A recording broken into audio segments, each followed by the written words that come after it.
নমস্কার, আমি জ্যোতিষ জ্ঞান কেন্দ্র থেকে শ্রী সুব্রত কথা বলছি। আজকে মহাবাস্তুর যে পার্ট নিয়ে আলোচনা হবে সেটা হলো সিঁড়ি। ঠিক আছে, সিঁড়ি অ্যাকচুয়ালি কোথায় কোথায় হওয়া উচিত আর কোথায় কোথায় হওয়া উচিত।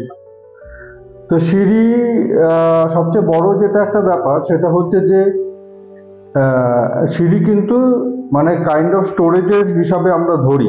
ঠিক আছে, বা সিঁড়িকে কিন্তু একটা মানে এটা এটা এতটাই ভারী হয় বা লিফট এতটাই ভারী হয় যে এটাকে কাইন্ড অফ স্টোরেজ হিসেবে ধরা হয়। তো আমাকে সেই কনসেপ্টটা নিয়ে চলতে হবে। ঠিক আছে, তো স্টোরেজের যে ফর্মুলাগুলি আমি বলেছিলাম যে সাউথ থেকে শুরু করে নর্থ ওয়েস্ট পর্যন্ত আমরা কিন্তু স্টোরেজটাকে ইউজ করতে পারি। ঠিক আছে, কারণ এই যে জোনটা, এই জোনটাকে হচ্ছে বাস্তুপুরুষের হেভি ওয়েটের জোন বলা হয়।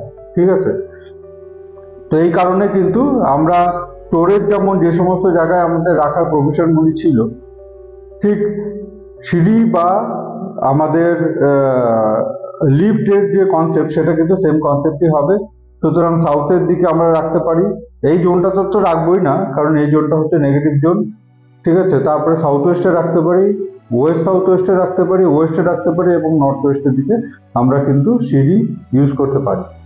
যদি কোনো কারণবশত সিঁড়িটা মানে সিঁড়ি অ্যাকচুয়ালি ক্লকওয়াইজ হয়, এটা হচ্ছে নিয়ম। সিঁড়িটা সবসময় এই ক্লকওয়াইজ যদি হয় সেটা হচ্ছে পজিটিভ। যদি কারো ক্ষেত্রে সিঁড়িটা অ্যান্টি ক্লকওয়াইজ হয়ে যায় তখন কিন্তু নেগেটিভ এনার্জি কাজ করে। আর এই নেগেটিভ এনার্জির সাথে আমাদের পরিবারের সন্তানের সাথে কিন্তু নেগেটিভ এনার্জি এর সাথে কিন্তু রিলেটেড। ঠিক আছে, তো বহু ক্ষেত্রে দেখা গেছে যে সমস্ত বাড়িতে সিঁড়ি মানে অ্যান্টি ক্লকওয়াইজ উঠে গেছে তাদের বাড়ির সন্তান কোনো না কোনোভাবে ডিস্টার্ব হয়েছে। ঠিক আছে, সুতরাং এইটা কিন্তু মাথায় রাখতে হবে, সিঁড়ি সবসময় ক্লকওয়াইজ হবে। এবং যাদের যাদের ক্ষেত্রে সিঁড়ি অ্যান্টি ক্লকওয়াইজ তাদের একটা বাস্তু রেমেডি আছে, আমি বলে দিচ্ছি। সেটা হচ্ছে একটা স্প্রিং হয়, সেই স্প্রিংটা ক্লকওয়াইজ রেডি করতে হবে।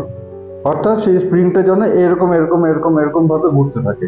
ঠিক আছে, সেটা যেন স্প্রিংটা যাতে এইরকম না হয়। ঠিক আছে, মানে লেফটের দিকে যাতে না টার্ন হয়, সেই স্প্রিংটা যাতে রাইটের দিকে টার্ন হয়। ঠিক আছে, এরকম একটা স্প্রিং নিয়ে সিঁড়ির যে ফার্স্ট স্টেপটা যেখানে গ্রাউন্ডের সাথে ম্যাচ করেছে, গ্রাউন্ড ফার্স্ট স্টেপ, তো গ্রাউন্ডের ওইখানে কিন্তু আমি ওই স্প্রিংটা লাগিয়ে দেব। ঠিক আছে, তখন কি হবে, ওই অ্যান্টি ক্লকওয়াইজ এনার্জিটা ক্লকওয়াইজ এনার্জিতে কনভার্ট হবে। এটা গেল 1 নম্বর প্রসেস। 2 নম্বর প্রসেস হচ্ছে সিঁড়িটা যদি সাপোজ এই জোনগুলিতে চলে আসে তখন কি হবে, মেন্টাল ব্লকেজ তৈরি হবে। হ্যাঁ, মানে সোশ্যাল নেটওয়ার্কিং ব্লকেজ তৈরি হবে, প্লাস এই সমস্ত জায়গাতে কি হবে, ইকোনমিক ব্লকেজ তৈরি হবে। তো তখন কি হবে, আমি কিন্তু সিঁড়িটাকে শিফটিং করাতে পারি, সিঁড়ির এনার্জিটাকে শিফটিং করাতে পারি। সেই শিফটিংটা অ্যাকচুয়ালি এই সমস্ত ব্যাপারগুলি প্র্যাকটিক্যালি হয়। আমি যখন কোনো একটা ব্যাপারে শিফটার দিয়ে শিফটিংটা করাবো তখন আপনাদেরকে ভিডিও করে দেখিয়ে দেবো। কিন্তু কনসেপ্ট হচ্ছে এটাই যে এটা কিন্তু আমরা শিফটিং করাই, এনার্জি শিফটিং করাই। ঠিক আছে, শিফটারের মাধ্যমে এনার্জিকে শিফট করা যায়। সাপোজ এখানে নর্দার্ন জোনের সিঁড়ি আছে, সেটা আমি এই সাউথ ওয়েস্ট কর্নারে নিয়ে চলে গেলাম সিঁড়িটাকে। ঠিক আছে, এই এনার্জি শিফটিং হয়, কিন্তু এই কনসেপ্ট কিন্তু বাস্তবে আছে। তো ওর জন্য আরো কিছু মানে জানতে হবে আপনাদের, সবকিছু তো ভিডিওতে বলা সম্ভব না। তো যাদের যাদের বাড়িতে আমি এই ধরনের সিঁড়ির এনার্জিকে শিফট করিয়েছি তাদের কিন্তু ওই নেগেটিভ এনার্জি অনেকটাই চলে গেছে এবং তারাই আমাকে বলেছে যে এতে কিন্তু তারা অনেকখানি রিলিফ ফিল করছে। ঠিক আছে, তো যাই হোক, একটা হচ্ছে ক্লকওয়াইজ আর অ্যান্টি ক্লকওয়াইজের কনসেপ্ট গেল। 2 নম্বর যেটা হচ্ছে সিঁড়ি যদি নেগেটিভ জোনে চলে যায় তাহলে সেই সিঁড়িকে আমরা শিফটিং করাতে পারি। আর তাছাড়া ইন জেনারেল কিন্তু সিঁড়ি বা লিফট আমরা কিন্তু এই জোনগুলোতে ইউজ করতে পারি। ঠিক আছে, নমস্কার।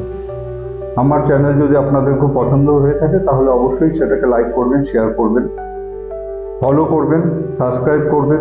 ঠিক আছে, কারণ এরকম আরও অনেক ভিডিও আসতে চলেছে যেটা আপনাদের অনেকটাই মানে ডিসিশন নিতে অনেক সুবিধা হবে। ঠিক আছে, আর একটা কথা বলি, আমার বাড়ি হলো জলপাইগুড়ি। ঠিক আছে, এছাড়া মানে শিলিগুড়িতে, ধূপগুড়িতে চেম্বার আছে আমার। প্রত্যেক শনিবার করে আমি শিলিগুড়িতে বসি এবং প্রত্যেক মাসের প্রথম সপ্তাহের বুধবার এবং 3 নম্বর সপ্তাহের বুধবার আমি ধূপগুড়িতে বসি। এছাড়া অনলাইন কনসালটেন্সিও চলে। নমস্কার।